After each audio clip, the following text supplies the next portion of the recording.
Thrilled to have both Sheila Pree Bright and Lisa Henry here with us tonight. This has been an exhibition that we have been talking with Lisa about for a while. And you know, one of the good things, I guess, of COVID is that it shifted around our exhibition strategy in such a way that we were able to move this show up in the schedule. And so it's been installed at RAM. We are hoping desperately that there'll be some point soon, hopefully right after the first of the year, that we'll be able to open back up to the public, even in a small way. But we have, for you, we've got a new three-dimensional program, so we'll be able to walk you through the exhibition during tonight's presentation. But I wanted to introduce Lisa Henry. Lisa has worked with us on a number of projects. Again, we're thrilled to have her here with us on this one. And Lisa has curated this exhibition of Sheila's work, and we're very grateful. So turn it over to you, Lisa. Okay, thank you everybody for coming. I want to thank Drew and Todd and everyone at the Riverside Art Museum. This has really been a wonderful experience amidst the chaos of the pandemic. We were able to really do a great job with the installation, which I think everybody will get a sense of from the 3D filmed model, which we will show you tonight, but it will also be available through the museum's website from now until I think mid-March. So hopefully we will get a chance to welcome visitors in the gallery next year. But for now, we've got a tremendous presentation that Todd has done through the website. So I welcome you guys to, after the talk, just go and linger among the images and really soak it in. Just to let you know also, this exhibition, hashtag 1960Now, is sponsored by the City of Riverside, Betty and Walter Parks, and the California Humanities, and it is organized in part with an initiative from the Civil Rights Institute of Inland Southern California. So just to introduce Sheila a little bit, her resume is quite long, but I will just give you some highlights. Sheila Pree Bright is an acclaimed fine art photographer who describes herself as a visual culture producer of works that combine a wide range of knowledge of race, contemporary culture, and now protest imagery. Bright's work has appeared in the book and exhibition Posing Beauty in African American Culture, as well as the 2014 feature-length documentary Through a Lens Darkly, Black Photographers and the Emergence of a People. Her photographs have been in exhibitions both here nationally and abroad, including the High Museum of Art, the Smithsonian Museum of African American Culture, the Museum of Contemporary Art Cleveland, and the Art Gallery of Hamilton, Ontario, among others. She is collected widely, and she has worked primarily in series. When I first met Sheila, she had just finished a very interesting series of interiors of homes of African Americans in the middle class in Atlanta. And the imagery is very, very poignant, but also very quiet. Then she moved on to a really striking series, in-studio portraits of millennials who were asked to say what they felt about being an American, like what does being an American mean to you? And they would pose with the American flag. Since then, she's done many other portrait series. She's also worked in the hip hop field, but hashtag 1960Now is a real, a new branch for her and her work. It's outside, it's not in the studio. She was filming and photographing during protests as far back as 2014. So with that little introduction, Sheila, I'd like to ask you, how did hashtag 1960Now begin? What was your starting point? And how did the series really develop? First of all, I want to thank you, Lisa, and Todd, and Riverside Art Museum for having the show. I feel that it's very important. And how I started this series was I was in my studio around about in 2013, and Trayvon Martin happened. Mm. And I started thinking about young people and the civil rights leaders in the 1960s, because I felt that when it comes to bring about change, I feel that it's the young people that is going to bring about the change. So I was photographing the elders, they're elders now, that were unknown members of the civil rights movement. And I wanted to know who they were. And it really, I didn't really know a lot about the civil rights movement except for the history books that we have. And when I met these unknown civil rights leaders, it was like a breath of fresh air, a lot of knowledge that I did not have. And so I decided I traveled to Ferguson, Baltimore, Atlanta.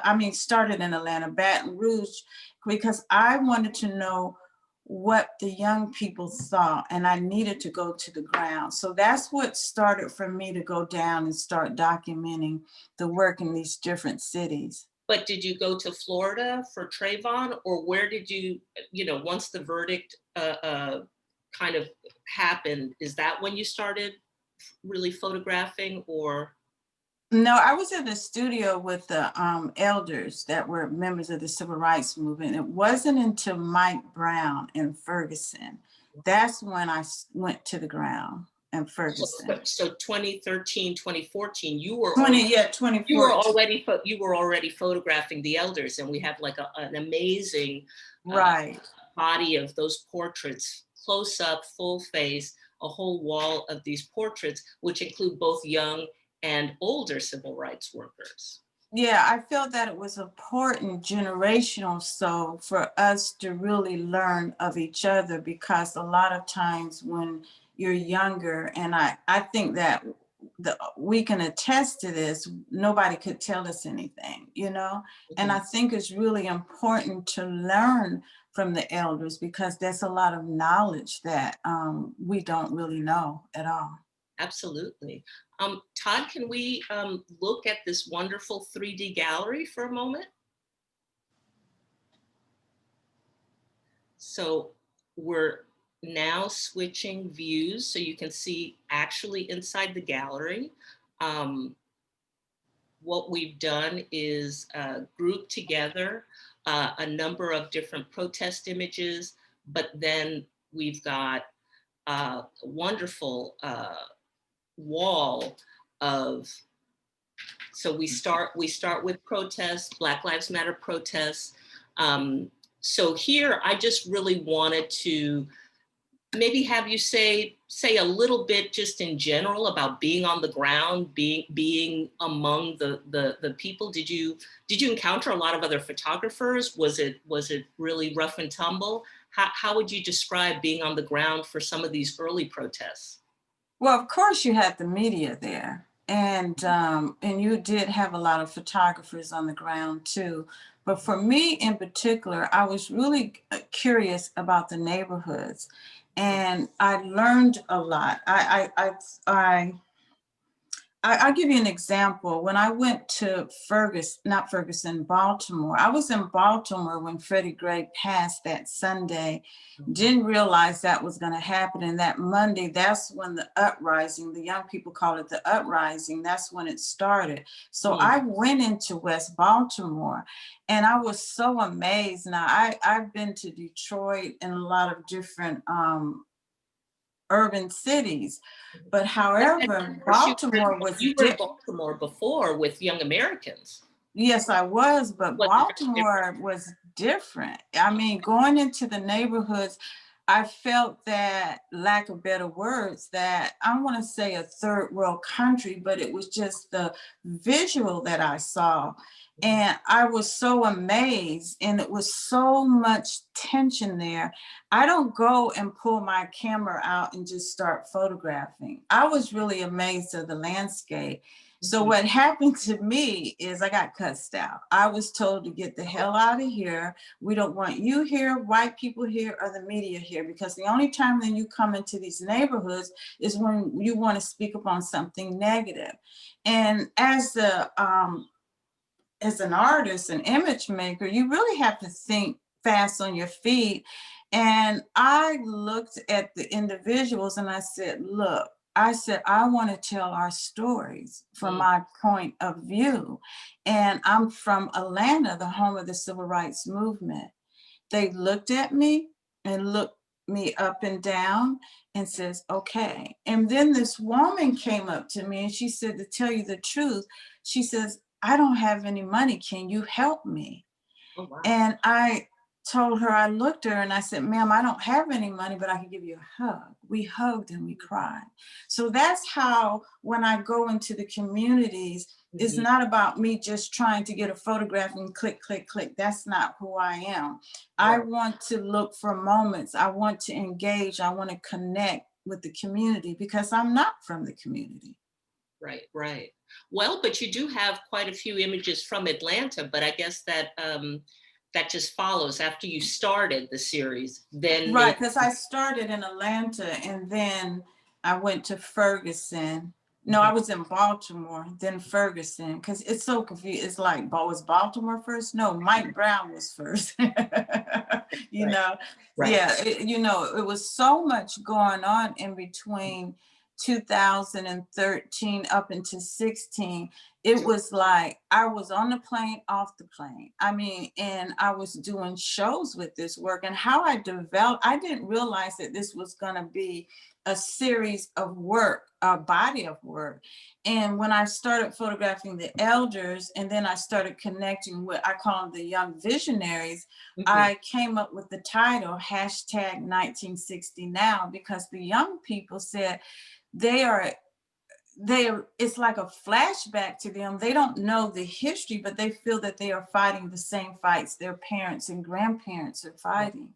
Yeah, that's really powerful. It's a really powerful aspect of the show, is that you have generations. So if we can just kind of move along to the next wall, just to show people how we kind of progress. So from the earliest to, I think this wall is mainly Ferguson, and you've talked a little bit about being in Ferguson. That must have been very traumatic, actually.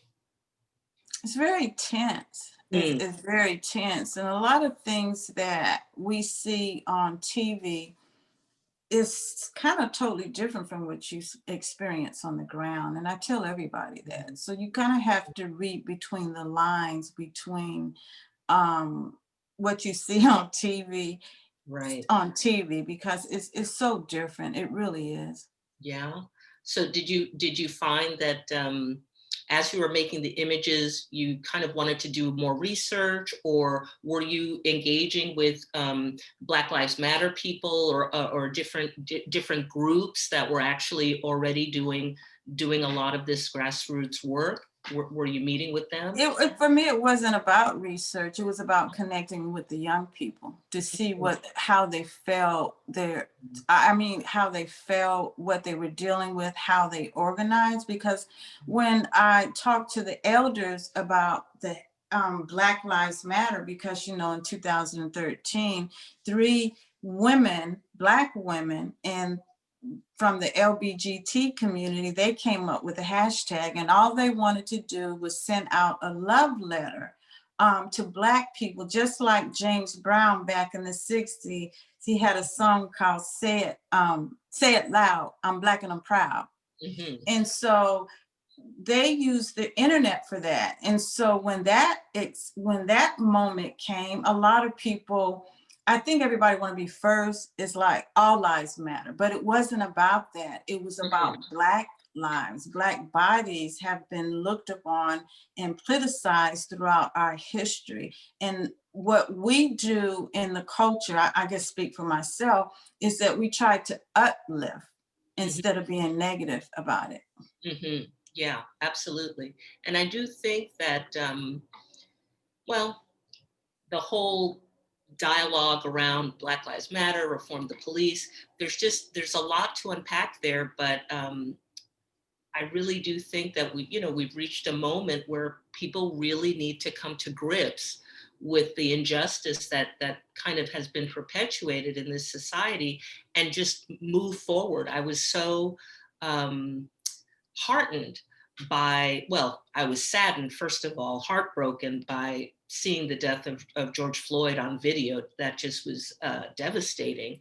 But in the wake of that awful murder, to see so many people come out and really express themselves around this issue of equality and social justice. And like your series, it spans generations, spans culture, spans different races and ethnicities. And I think that's also a strength of the series of work that you provided, because it is really everybody. That's everybody that is active today in this movement. It includes all different kinds of people. Yeah, with George Floyd, because I started in 2013, but with George Floyd is very, very different. We had protests in 50 states and then 12 countries. This thing, because of the technology, it has gone global. And I think it struck an accord with everybody at that time, just like when John Lewis with Bloody Sunday, and they had it televised. Mr. Lonnie King, who I met, was started the Atlanta student movement here in Atlanta at the Black colleges. He was saying it wasn't until then when everybody kind of awaking a little bit and started mobilizing. And I think the same thing has happened with George Floyd, because I saw more diversity, more whites out there, and more young people, because this generation is the most diverse generation in history. So we saw more of it, and these young people are so tired of this. When are we going to take a stand to progress with what's going on when it comes to Black bodies? Absolutely. If we could just pan a little bit further and see this tremendous wall of portraits that you've compiled, Sheila. Really so striking, both let's say the civil rights workers of the past generation, and then those of the present generation. And you've photographed young and old, you photograph different ethnicities, and people that are involved in social justice movements, not just, let's say, Black Lives Matter, but dreamers as well. Yeah. Yeah, Emiko, the dreamers, some of Emiko from Atlanta, she's the president of Freedom University that she created in her 20s. She's now 30. And they actually stood along with Black Lives Matter. That's during wonderful. all that time. Yes. Really wonderful. And that must have been, well, you had started the portraits and then began in the protests and then continued on with the portraits. Is that kind of how? Yes, that's what it was like an ongoing series, just like right now when George Floyd happened, I'm going back to the ground, and not necessarily the portraits, but I'm photographing protest images, and I'm looking, protest is protest, but I'm looking for, like I said earlier, moments. I'm trying to catch a moment. I look at my imagery as these protest images as portraits, because I'm waiting for that moment, because I want you to see, I want you to feel. And I say this all the time. If you can't see the beauty in this, because everybody talk about love, there's no justice, there's no love at all if you cannot see the beauty in this at all. So you really feel that love is at the heart of the movement. It is, it really is. I saw the fear. I saw the I just saw it all. I saw the fear, I saw the hope, I saw the sadness, I saw it all. And one thing that with the young people, they were organizing and creating different ways when they go out on the ground. It's just like Mhm. when they first started with Trayvon, but it was a die-in. But they Right. started becoming very creative of how they would do things out on in the streets. Yeah. So if we could just pan a little bit further, you can just get a bit of the scope there. Those portraits are really so Yeah, the powerful. portraits are freedom riders from Mhm. back in the day. A lot of women, Black women, were not recognized back then. I But you photographed, recognize them. yeah, Dr. Rosalind Pope. She actually wrote the Appeal for Human Rights. She was part of the Atlanta student movement, and she's about 82 now. She's a very sweetheart person. And then I have Bree Newsom in there that took down the Confederate flag. Yeah, we'll see that in more Okay, close up in a minute. And then okay. moving towards the next wall, we have some images. We'll see them more in close up in a moment, but basically I just wanted to make sure that we captured a little bit of what you had been doing most recently. So we have about 6 images that were taken this summer and kind of like hot off the presses to get it into the exhibition. But Mhm. I just thought it was really important because in the wake of George Floyd and then Ahmaud Arbery, Breonna Taylor, I just felt like we had to include. We couldn't include everything that you've shot in this last Right. year, but I really did want to include a few key images, and I think that's a kind of a fitting kind of. I won't say end because I know this work continues, but like a good place to maybe put a pause just for the exhibition, you know. Mhm. Maybe we can go to the close-up images, and I'd like to just have you speak about a couple of images in particular, Sheila. So if you just go through this presentation with me. I just thought this was a key image to start the show with because it does kind of graphically just tell you Black Lives Matter, right? And the repetition of that I thought was really important. Can you tell me about being on the ground shooting this picture? That was actually in Oh, that Baltimore, was in and Baltimore. Okay. yeah, that was in Baltimore when Freddie Gray happened, and I focus a lot on signs Hmm. because I want people to get an understanding of what's going on, and I didn't show the faces, and I thought this was so powerful where I actually use a lot of depth of field where I blur out the The foreground. foreground. Well, Hmm. yeah, and then you see the Black Lives Matter, and that's what I want you to focus on. And that Very. was actually shot in Baltimore. Hmm. So you didn't realize that he would pass while you were there, No, but he you were. was. He passed that Sunday. This was Monday when I was on the ground in West Baltimore. Because immediately when he passed on Sunday, they went to the ground. The young people went to the ground. And what people don't really understand, the when I was in West Baltimore, when Freddie Gray passed that Wednesday, that Monday, the protests happening over in West Baltimore, these protests were very peaceful, Hmm. very, very peaceful. And what happened was the uprising that everybody saw in Baltimore was they had another protest. I happened not to be there because I was in DC because I had to do a talk. And Devin Allen, I'll talk about him later, but Devin Allen, a photographer, an amateur photographer at the time, was there. And he says the reason why they, is the harbor, why they, the uprising started there was that when the people came out from the baseball game, what is it, Uh-huh. fans, they started calling them nigger and monkey. See, people don't know about that. Oh, You don't hear about that on the wow. TV, and Okay. things just went So that was a spark crazy. right there. That That was the spark. Yes, that was the spark. wow. Okay. If we could have the next slide. Now I thought this was just such a powerful image because you just see the women, You see the women just standing up. This was actually taken in Atlanta, and it was taken, I believe, in 2015 at Martin Luther King Parade. Exactly. And the young people called me and said, Sheila, we're going to shut down the parade. So I went, they shut it down, and you should have saw the elders and people that were on the sidelines because they did die-ins. They shut it down, they took over the mic, and the elders told them, Martin Luther King would not like that.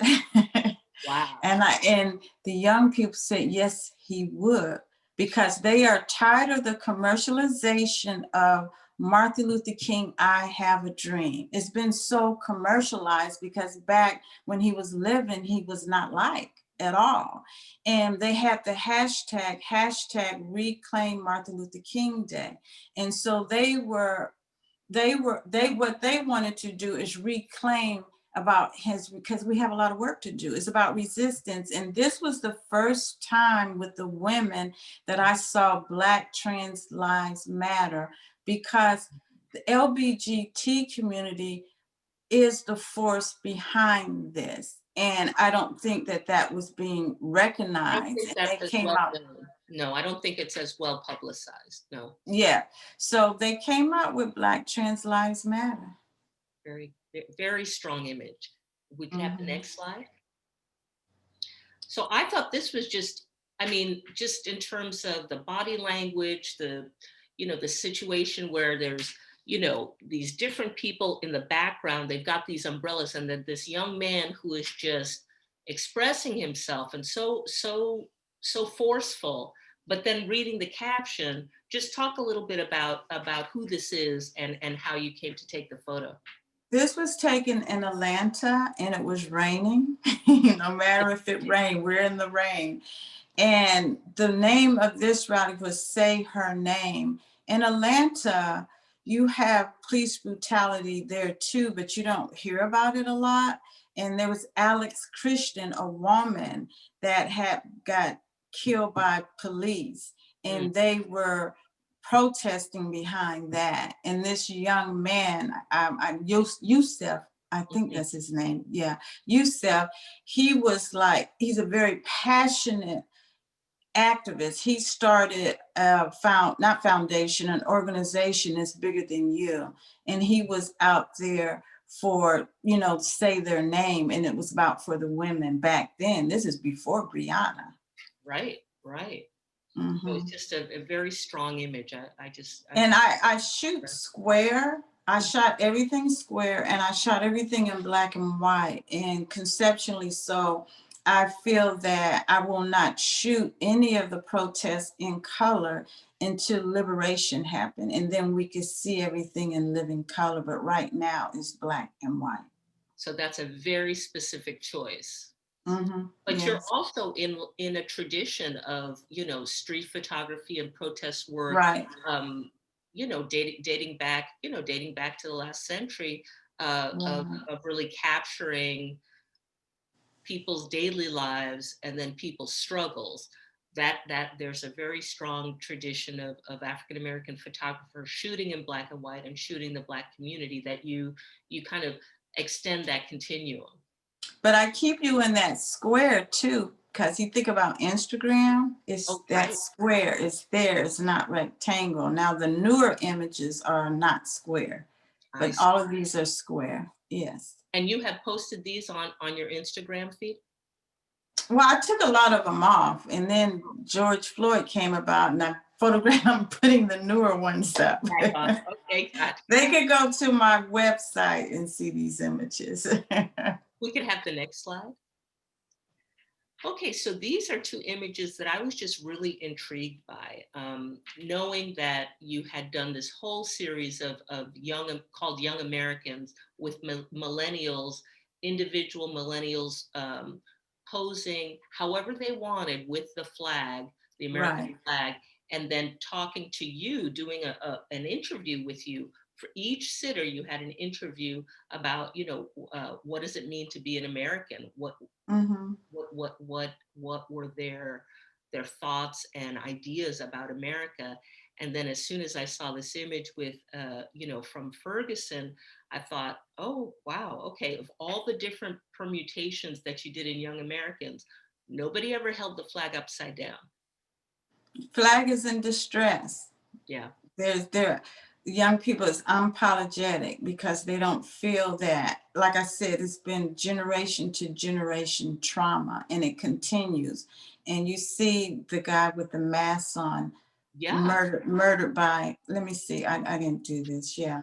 Murdered by police, shut it down. Both of these images were shot in Ferguson. And it was very, very tense there, very, very tense there with the media. They don't want the media in the community at all. Fox News was there, and actually when we stopped the flag, they held it up so Fox News could not photograph, and they kept saying, get the hell out of here. Wow. Get the hell out of here. Yes. How long were you in Ferguson?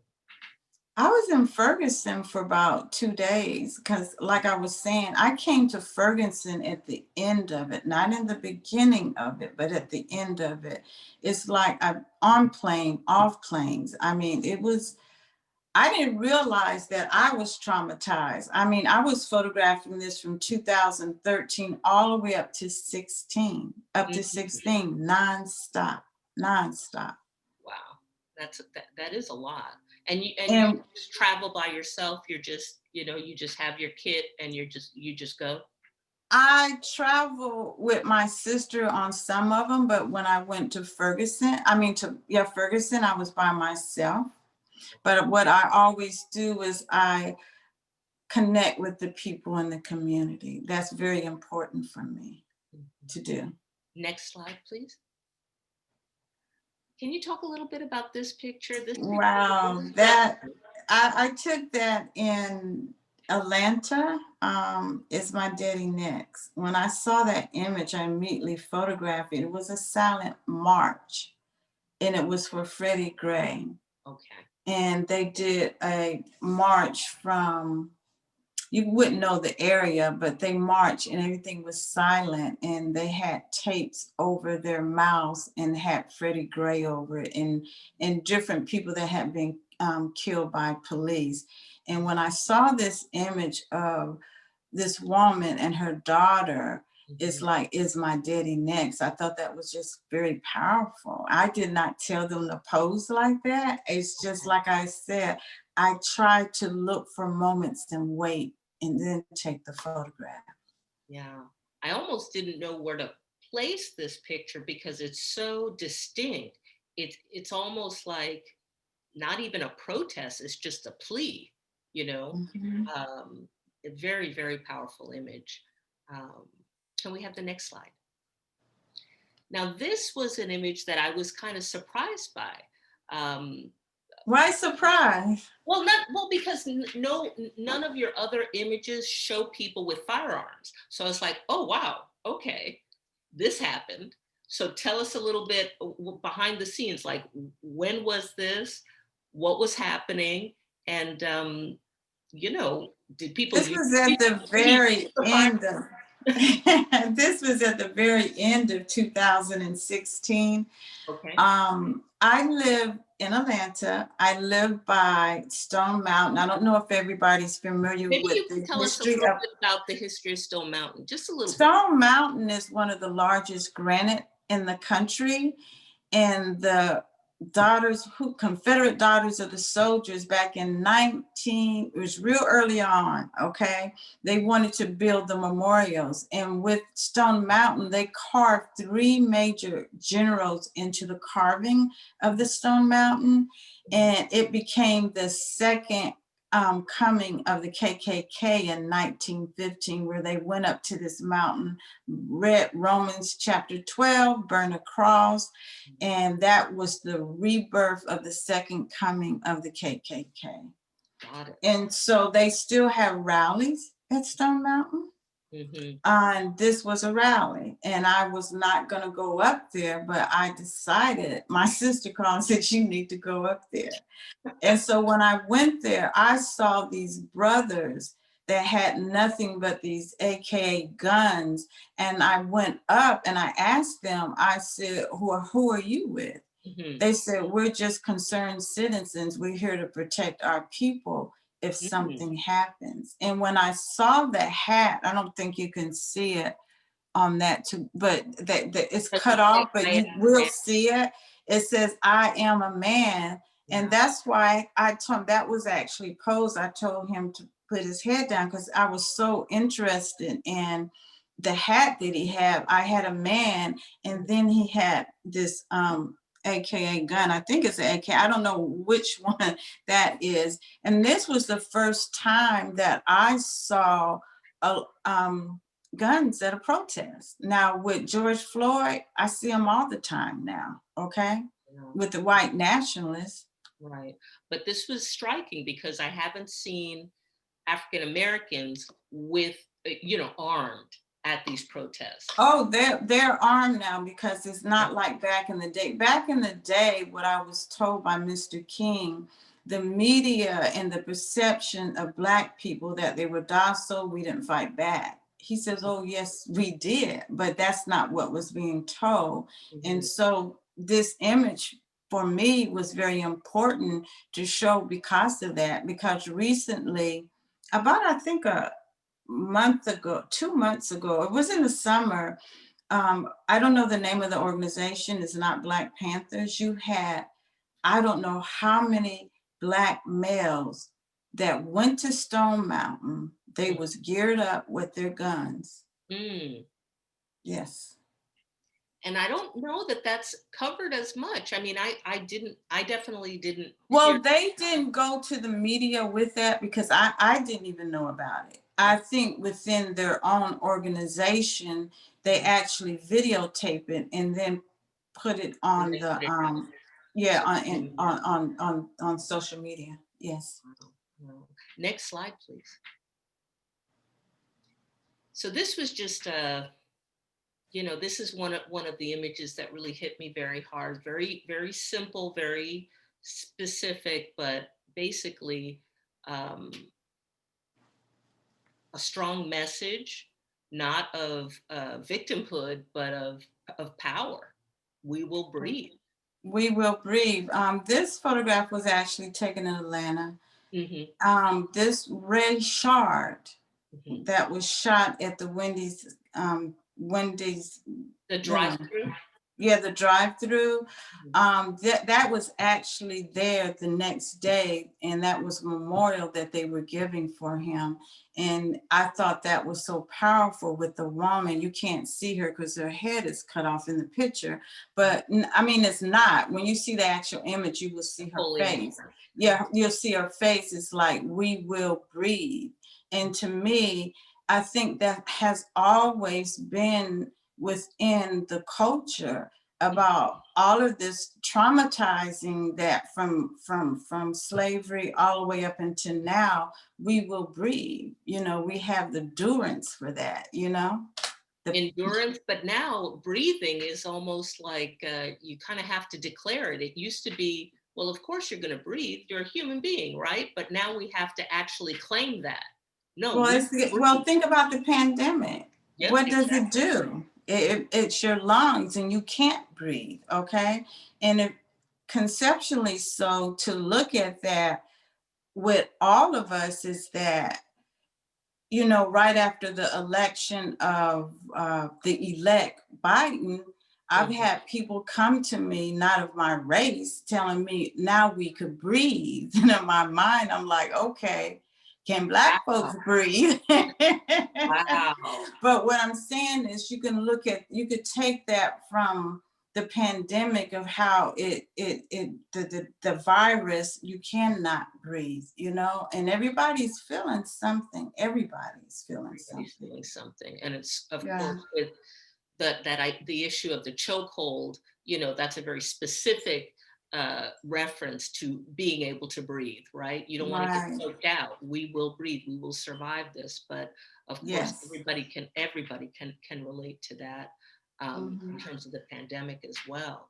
Next slide, please.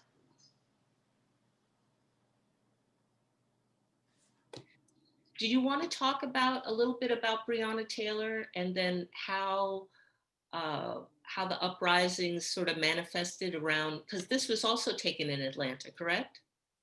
Yes, because during the pandemic, I've been so busy, I haven't had time to travel. Mhm. And personally, I'm kind of sensitive to that because of the virus. And so I kind of focused more on Atlanta this Mhm. time. Mhm. And this was just right after the verdict where they didn't charge the officers or anything. There Right. was a group of women for about 100 days from Atlanta would travel to was it Kentucky? Mhm. Kentucky. Yeah, I think And yeah, Kentucky. And they were um on the ground every day protesting, for having 100 rallies. days. Wow. And so this was right after the verdict in Atlanta, and the women, the people, the name of this organization is called the People Uprising. So Mhm. you had the males and the women that came together to do a memorial and an honor, a rally actually for Breonna. But I Mhm. felt with the women when Mhm. they spoke, you could just feel their pain. I Mhm. mean, just with them speaking, and it was so sad. It was so sad because it's like this young girl came to me. She says, "What are we gonna do?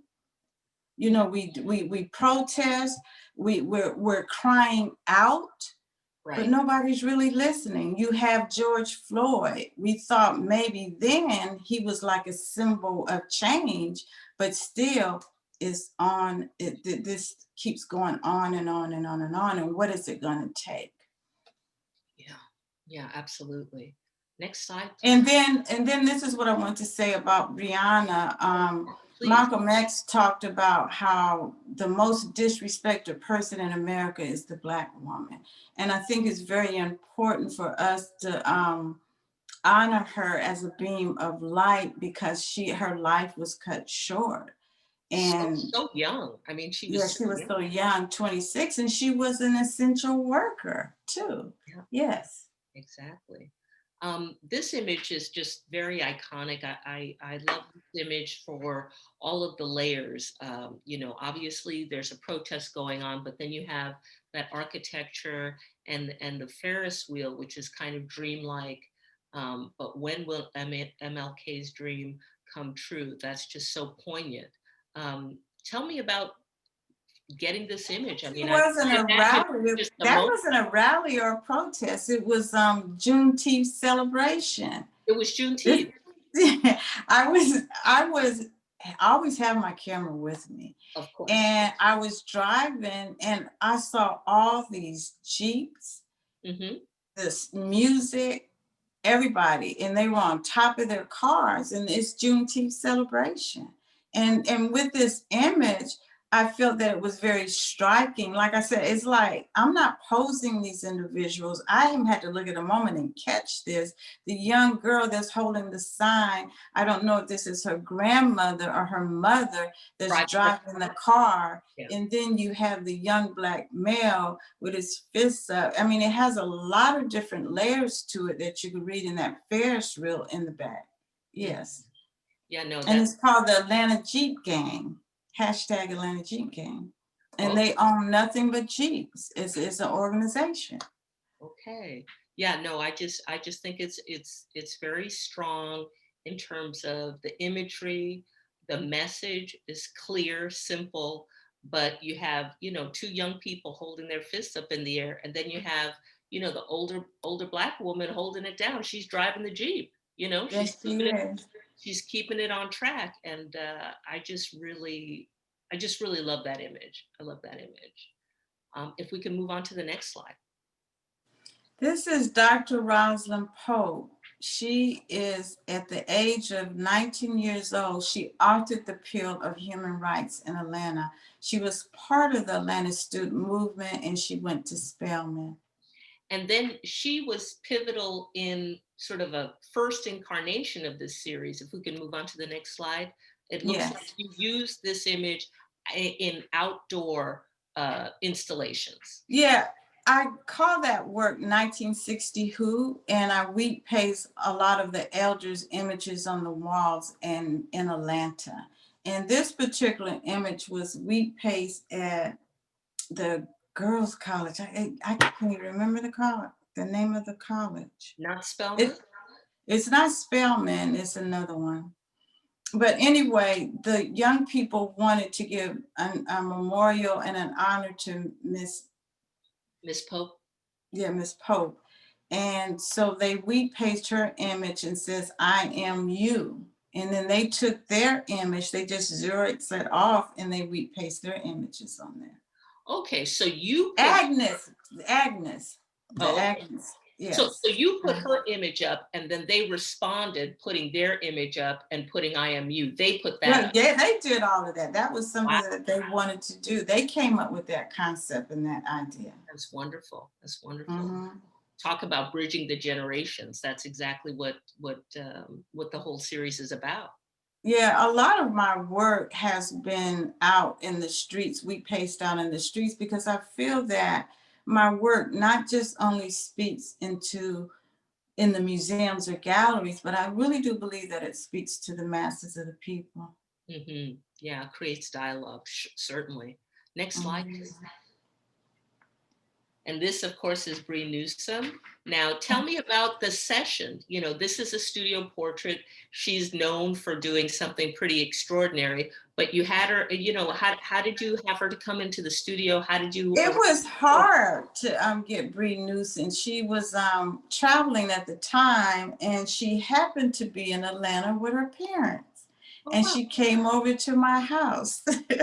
So I photographed her downstairs in my studio, and I was able to visit with her and her mother and her father. And her father is a civil rights leader too.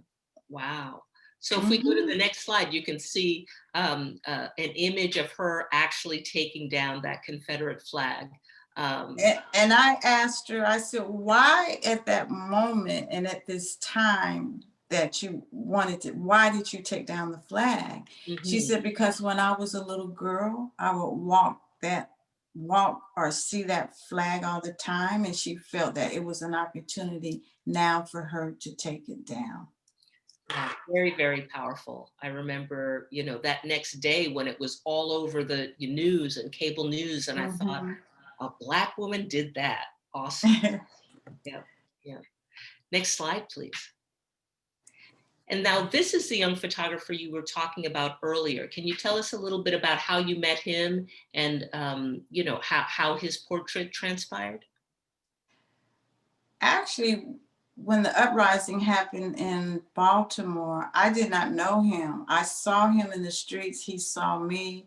We spoke a little bit, but we really did not. And it wasn't until I came back, I think I left Baltimore, then I came back because that was at the time I was really into trying to find more visionaries to photograph, young people.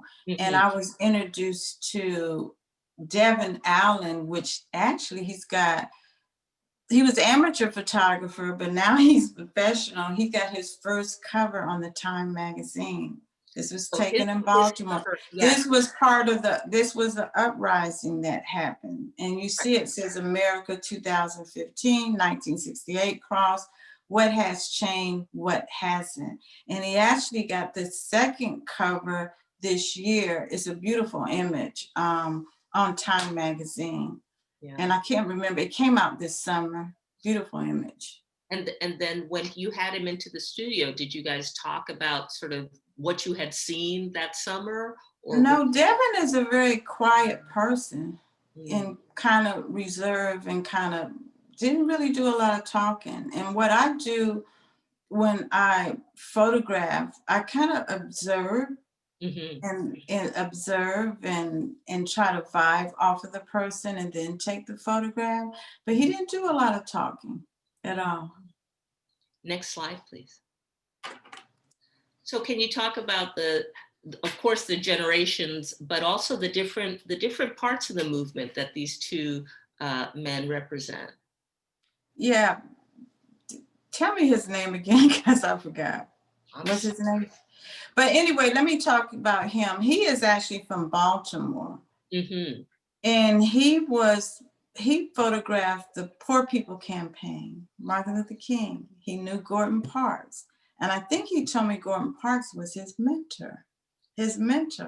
So Devin Allen knows him. And actually Devin Allen is giving him, curated a show for him at the Reginald Lewis Museum this year. Oh, wow. Oh, that's wonderful.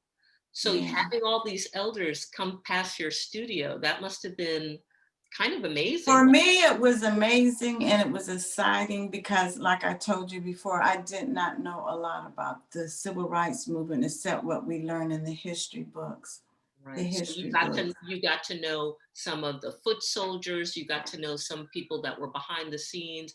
You got to know people who were really an important part of the movement, but because, you know, we focus so much on Martin Luther King, we focus so much on these charismatic leaders, we don't know the other people the way we. Well, yeah, it just doesn't take just one person, one leader.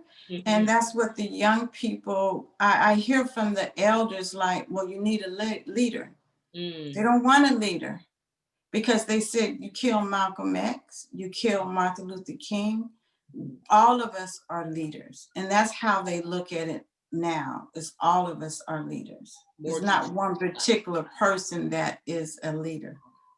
And then you mentioned before that you saw, you know, definitely during this period of shooting and being on the ground and trying to get into communities, that there was solidarity among other social justice movements. So the Dreamers, you said, were there standing side by side. Well, especially in Atlanta, I saw it more in Atlanta than anywhere. Not really? Ferguson, not Boston, not mostly any of that. Atlanta?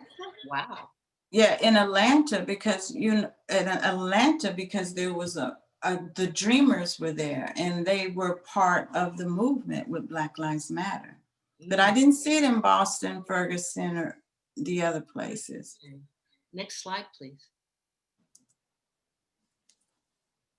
Mm-hmm. So would you like to talk about these two fearless women who were young in the civil rights movement, but they're still working. Right. I don't know if it's to the left, to the right, but the lady with the afro, she is Mamie King Chambers. She was actually in the famous iconic image taken by, I believe, Charles Moore. Mm-hmm. Yeah, Charles Moore, where she was pinned up against the wall in Birmingham, where they had the hose and a man was protecting her. Right. And what was really interesting about Miss King Chambers, she told me a story about how a board member at the Birmingham Museum took her identity. What? Took her identity and said that was her. And she was on the Oprah show and everything. It took her up into the last, I think, 5 years where they found out that it was actually her, and the lady that stole her identity was not Mamie King, not that image that you see on there. And she was doing speaking tours? Yes. Assuming that she was this person? Wow. That's yes.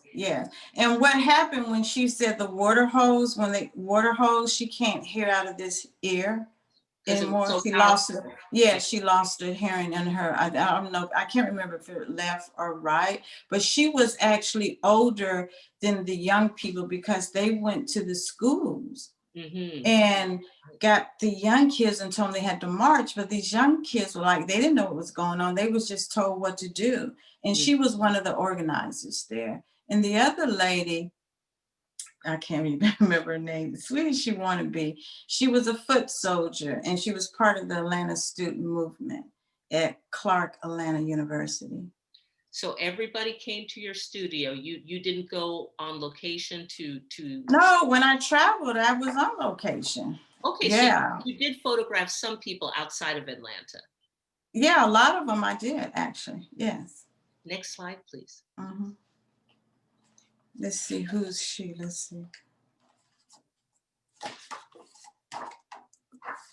This is the image that you're talking about. Mm-hmm. Yeah. Well, that's her, but she, like I said, she was one of the organizers. And then you have people from the trans movement, as well as, you know, can you see the screen right now? Yeah. Yeah. Mhm. So maybe you want to talk about the trans Okay, movement. I was looking at this book because I was actually trying to, I have a book, 1960 Now. I was looking for their names, but the young man, I call him, Hank Thomas, he was a freedom rider. He was one of the youngest freedom riders that was with CORE that got onto the bus where that, you know, that famous image where the bus is burnt down. Yeah, yeah. He was on that bus. It's amazing. Hank Thomas. How courageous. Yeah. Yes. And the young, this is Raquel Welch. Raquel, let me say, because I don't remember her name, but she's transgender. She's very important part of the movement too. Mm-hmm. And is she based in Atlanta? In New York and Atlanta. In Atlanta, yeah. It seems like you really covered so much ground. Yeah, she's really into transgender rights because the women are not getting their due. They're underrated just as much as the Black women are too. Mm-hmm. Next slide, please. Now this image, Mothers March On, is basically the, you know, the crescendo, the final image in the show. We've got it as a you know, more than life-size mural in the gallery. Really, really powerful image of mothers who have lost their children to police brutality. But maybe you can tell us a little bit of the background of how you decided you were going to make this kind of an image. Did somebody commission it? What was the genesis of this image? And tell us a little bit about the shoot. Well, this happened in 2018. Art organization here in Atlanta emailed me. I was doing a lot of traveling, wanted me to be part of Atlanta's legacy with civil rights, and they commissioned 10 artists to talk about then and now. Mm-hmm. And so I told them that I would do it. They invited me to the press conference. The mayor of the city was there, the art organization director, and the host committee for the NFL. And if I would have known it was the host committee for the NFL, if I knew it was so Atlanta then and now about civil rights, and then the NFL was there too.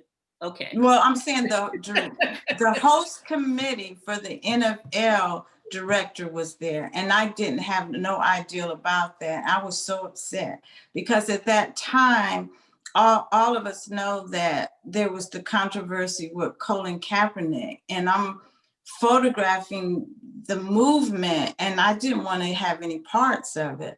But what I decided to do when I got home, I thought about it. I said, well, Sheila, go ahead and do it. And so I didn't know what I was going to do. And I really wanted to do something very powerful. And I saw the image of Richard Avedon, the photographer Richard Avedon, which he came to Atlanta in 1963 to photograph the civil rights leaders, Martin Luther King,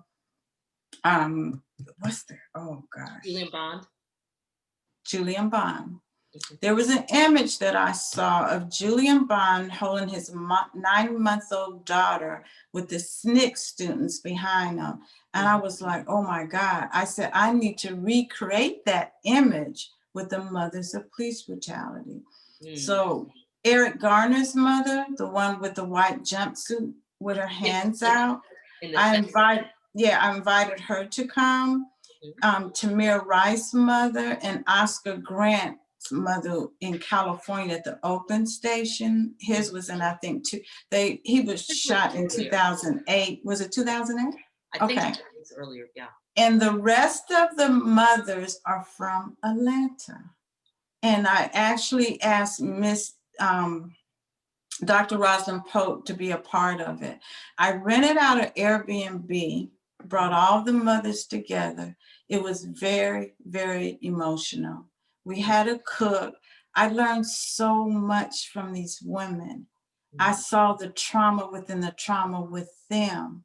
And the trauma with them is, why is your son, they weren't saying this, but Eric Gardner's mother told me that. She says, some mothers come up to her and says, why is your son more important than my son? Do you see that trauma in that?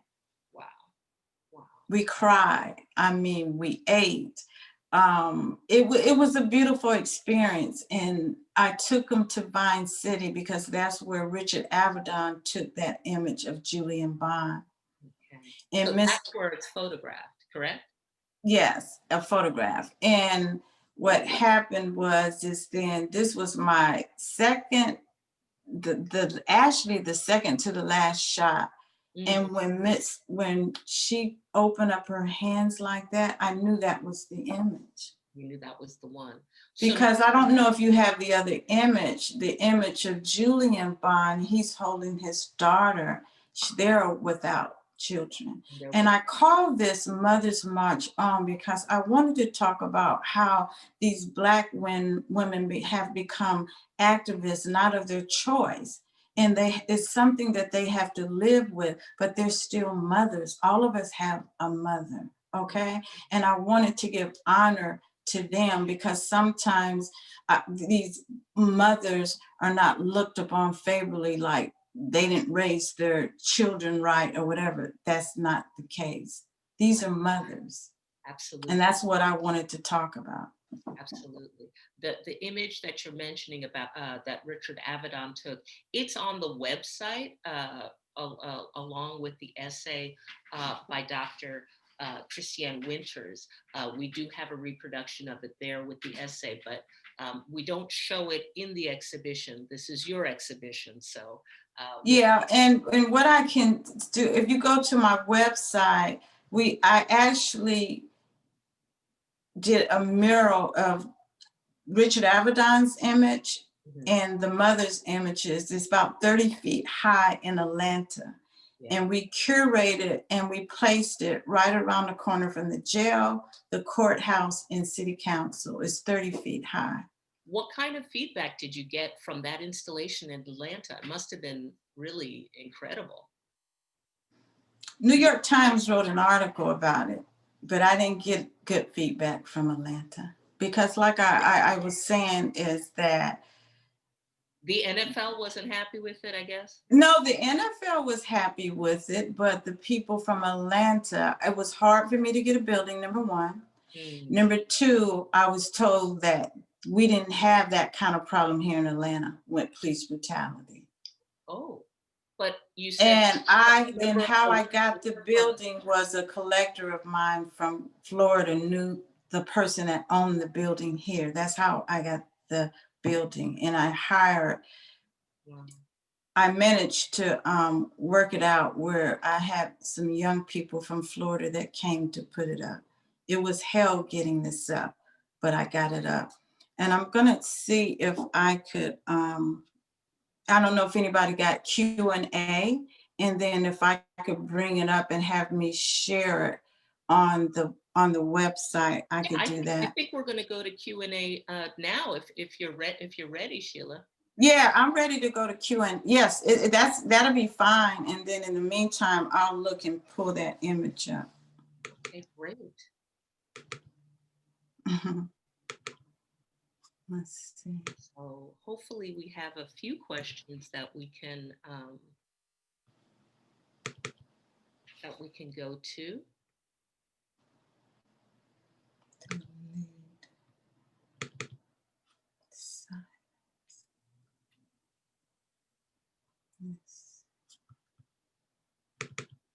But I don't think we have any questions.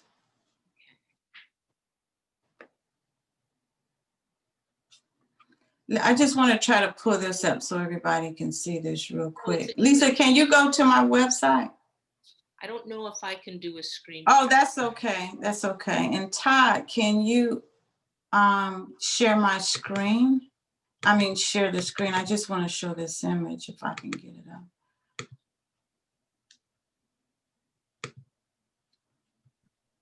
You should, let's see. Download keynotes. Why won't this open? It's on your website.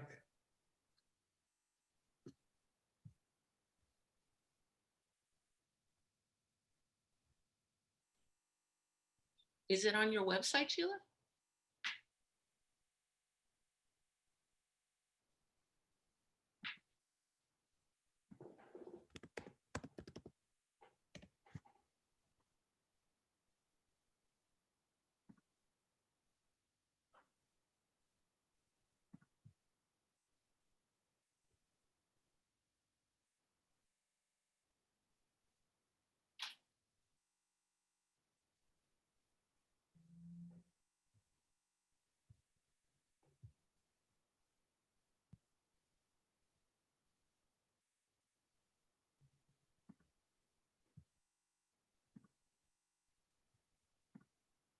Bear with us, folks. Okay. Oh, you got it. Okay, there you go. So you can see It's cut off though, isn't it? it's a little bit cropped, but you can definitely see Julian Bond holding his baby, and then the young people around him, and then it's really a wonderful kind of diptych with the Mother's March on one side and the image from the 60s on the other. So this is in Atlanta. Yes, that's in Atlanta. Yeah. So if you visit Atlanta, it's just right around the corner from the courthouse, city council. How has it held up? Oh, it's good. We actually use vinyl. Okay. So if you It's vinyl, it's not paper. okay, so if you visit Atlanta, you will be able to see this. And it was put up in 2019. Yeah, very And the powerful. Richard Avedon Foundation allowed me to use the image. Yeah. Avedon has, I mean, I would say that Avedon has had a bit of an influence on your studio work. Yes, he has. When I went to school to receive my MFA, I was really drawn to Richard Avedon's work because of the portraiture. I come from a background, I'm a daughter of a soldier, and my father always kept us in museums, and I always saw all these portraits, but portraits of that didn't look like me, but I was really always fascinated with that. So when I went to grad school, Richard Avedon's work really caught my attention because of how he focused on the person, even with the white background, and you pay more attention to that person. And so, right, he has a big influence on my work, actually. Yeah, I can see that, but obviously you take it in different directions than he did, but you can definitely see a bit of that, studio influence, and then that focus on the figure, right? That focus. He was such a great portraitist, and just having that kind of white background from the Young Americans we can see behind you, from Young Americans to 1960 now, you can really see. Right, the influence. Yeah. Yes. Yeah. I don't know if we have any We do. We have a couple of questions from Michael Elderman. Michael's curious about, Sheila, how you are funding your travel and the printing of your images. Are there funding sources and grants that have been? What happened with me, and it's always been like that with me, I always start with what I want to do. And when people see my work, so when I started 1960 Now, a curator from New York came down and saw the imagery that I wheat paste on the outside of the elders. And he saw some of the start of my protest images. He said, Sheila, I've never done this before. I got to help you. So he was instrumental in helping me be able to fund the funds for me to do all of the traveling and stuff. And when and then I received a grant in Atlanta at the Museum of Contemporary Art, where I actually had a solo show of just the faces of the portraits. I received that, and the work continue. And I was sponsored by a Digital Silver in Boston where they printed all my stuff up. People, when they see the work, they wanted to help me. So that's how I was able with 1960 Now, and never thought that I would have a book. I wasn't thinking about a book or a series with this work, but I was at a dinner and was sitting beside the CEO of Chronicle Books. And he told me to send my work to him and he'll see what he can do. So Show the book, show the cover of the book. oh yeah, it's called #1960 Now. The curator of photography at the Smithsonian wrote an essay in it. Alicia Garza, which is one of the co-founders of #Black Lives Matter, she wrote the introduction to it. And Deb Willis, which is my mentor, she written an essay in it too. And Yeah. Deborah is also, I have to admit, she's my mentor. Maybe my first job, an internship at the Schomburg Center for Research in Black Culture in New York. And she is an amazing historian, curator, photographer herself. And she has really supported and encouraged a lot of young African Americans, but particularly women, to really pursue their careers in art and photography. So thank you, Deb. Gotta always give thanks to Deb. Yes, you sure, Deb. So we have a question from Leopoldo Pena. Do you follow up or stay in touch with some of the people you photograph? Yes, I do. Yes, I do. And another question from Madeline Millen. I'm wondering if Sheila photographed any of the recent spontaneous election celebrations in the streets, and have you photographed Stacey Abrams? I have photographed Stacey Abrams, and I have photographed the early polls, and I photographed on election day, and I did photograph in the streets. I'm just not showing that work right now. I'm actually moving on. That work is very important, it's very historical, but for me as an artist, I feel that I need to move on and start creating new work. And that's what I'm working on, 2 new bodies of work right now. So Suzanne Gray asks, what is your next focus and project? One is going to be with Black women. The other one is going to be about the landscapes. Can you talk a little bit more about that? I'm really looking at the land because I've been photographing portraits ever since I picked up a camera. Yeah. And I feel that I, as an image maker, and me reflecting now on this pandemic, I really need to look at the land in relationship to Black bodies and the complicated relationship to the land, to the Black bodies.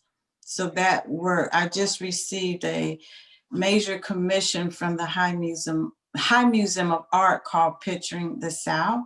So I'm going to be working on that. And while I'm working on that, I'm working on photographing Black women. I think we have time for one more question. Anybody?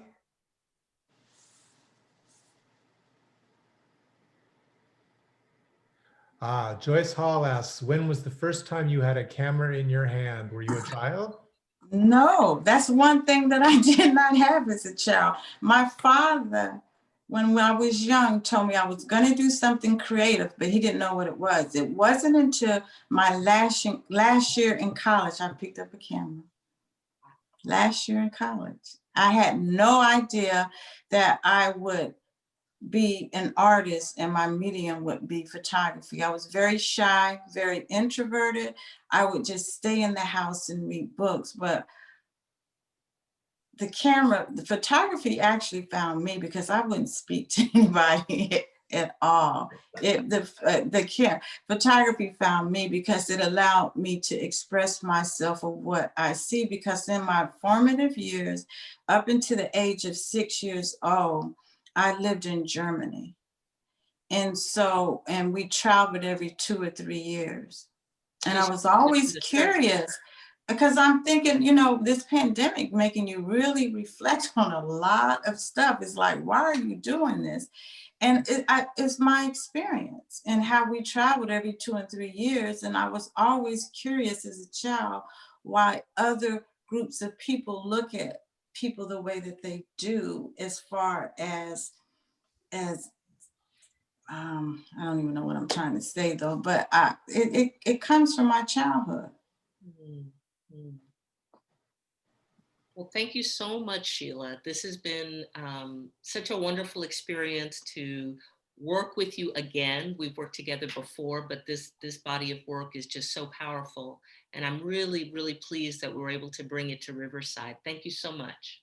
Well, thank you for having it, and to have an ear to really listen, to really try to understand what's going on versus what we always hear, that noise, that noise. Yeah, and we all need to try to, how are we going to move in the future? And that's what I'm looking at, is how are we going to move in the future, because it's like we're in this darkness, but there is light. And that's what I want to talk about, the light, not the darkness. Okay. Well, on Thank that you note, both so much. We are so honored and thrilled to have this body of work in the museum. And we really look forward to the day when we get to open the doors and people can actually experience it for themselves. In the meantime, we have a beautiful exhibition of the work on our website, including that 3D walkthrough, so you get a sense of the scale and you get a sense of it in the space. But again, we're really hoping that things will shift a little bit and we'll get to allow people into the museum. So on behalf of RAM, thank you everybody for coming. Again, thank you, Lisa. Thank you, Sheila. And we will see you all again soon.